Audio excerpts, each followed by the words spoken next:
And a lot of the work that the Cabinet Office, I know, is doing is designed to make sure that they have that information. Mr. MacDonald. Can I just focus on risk as well, not financial? The nature of this service is that there's more than just a financial risk. In fact, if things go wrong, there's risk to the public and the staff themselves. I've been looking at the evidence presented to the committee so far, and witness after witness have come forward and raised their concerns about the risk as a result of the pace of reform. The quote from the Probation Officer and Probation Chiefs Association, which was used, was the government would be taking unnecessary risks with public protection.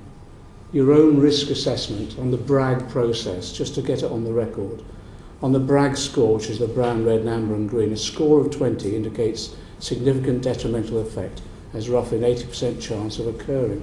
And they list a whole range of potential risks which have hit the 20 mark, so therefore 80% chance of occurring. And one of them, which is really worrying, is there is a risk of an unacceptable drop in operational performance during the programme, leading to delivery failure and reputational damage.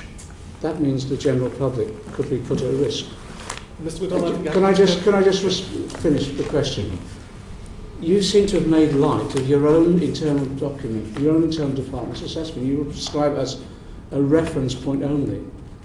I think combined with your own department's assessment, the witness information that is provided to this committee from senior staff members and those with expertise, what measures have you taken to mitigate the chance of risk to the general public? Well, Mr. MacDonald, as I said, the risk register is designed to identify potential risks so that the operational team can make sure they don't happen.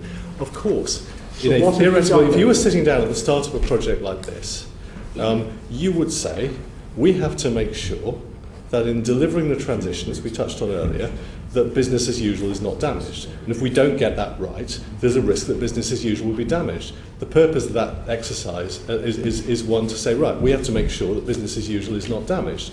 And ways in which we have addressed that have been to put in place additional support alongside the trust management. I talked about the inclusion of the team who worked on the transition to the new structures in the health service to make sure that resources are available and people support is available to make that transition smooth so it doesn't damage business as usual. Now, we would not be doing our job if we weren't at the start of the process saying what are the things that could go wrong and how do we best make sure they don't.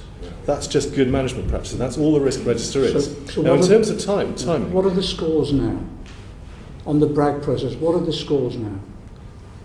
Well, as I said to If you, you address the original concerns, what are the scores now? What I will say to you, Mr. Minogue, because it's not about scores, I will look you in the eye and say, I do not believe, I have seen no evidence, I've not been provided with any warnings from my team that business as usual will not continue. I've had discussions with probation chiefs. I've sat with the group. The minister sits regularly with both probation chiefs and those involved.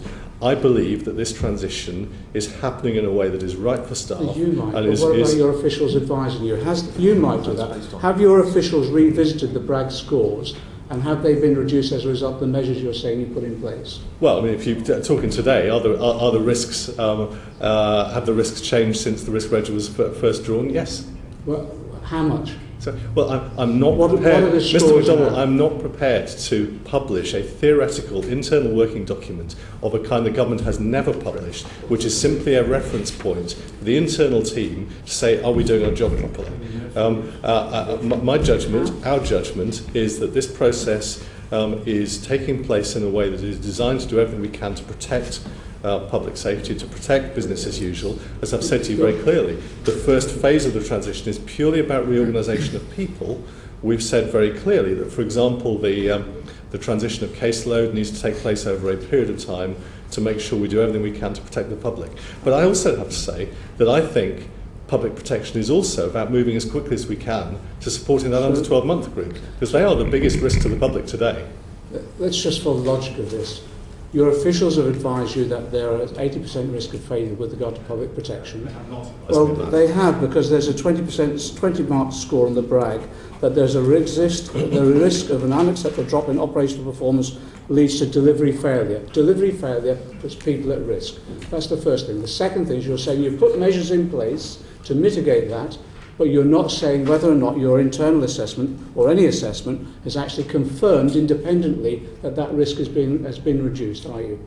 Mr. McDonald, as I've said to you, at no point has any official come to me and said, if you go ahead with this, there is an 80% chance of the public being put in danger. Well, they have. They said at least a delivery failure. What is delivery failure in that sense?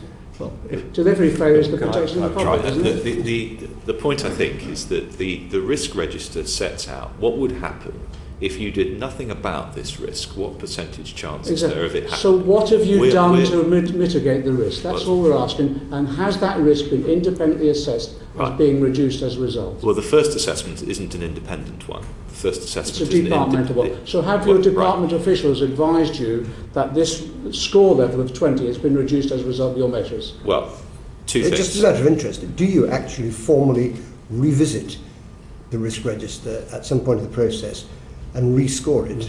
Well, it's a living document. Yes, we keep the Right. risks involved in this. So has it project gone under down? review Tell us if it's all gone the down. time.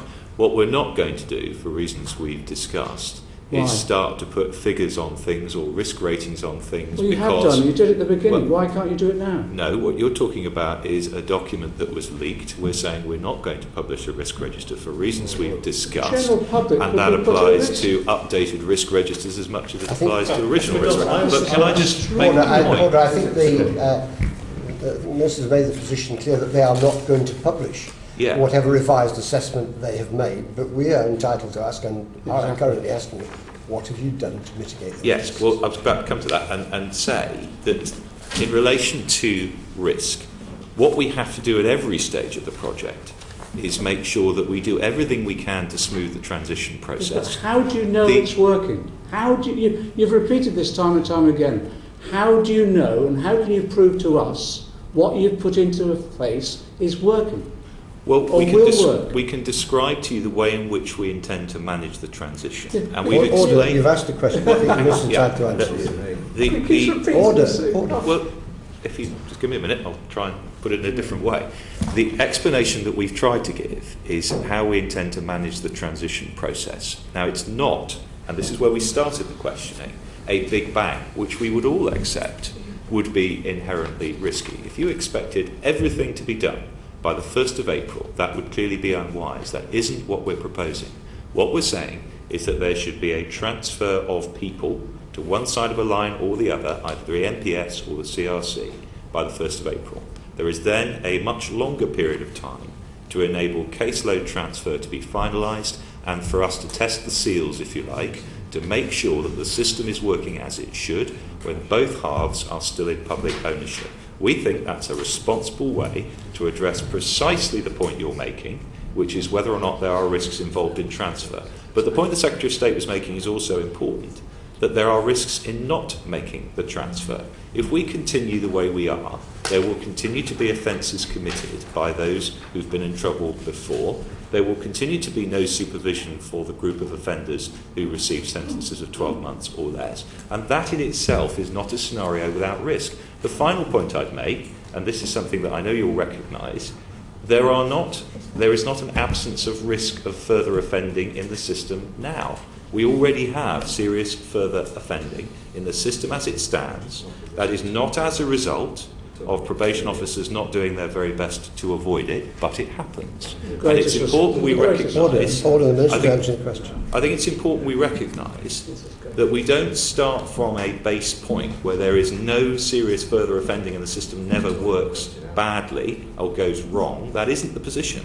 The system does sometimes go wrong now, and there is some serious further offending. Neither the Secretary of State nor I will promise you that that won't be the case after these changes too, because sometimes those things are unavoidable, and it isn't because people aren't doing their best to avoid them. And that I think is also an important point to make.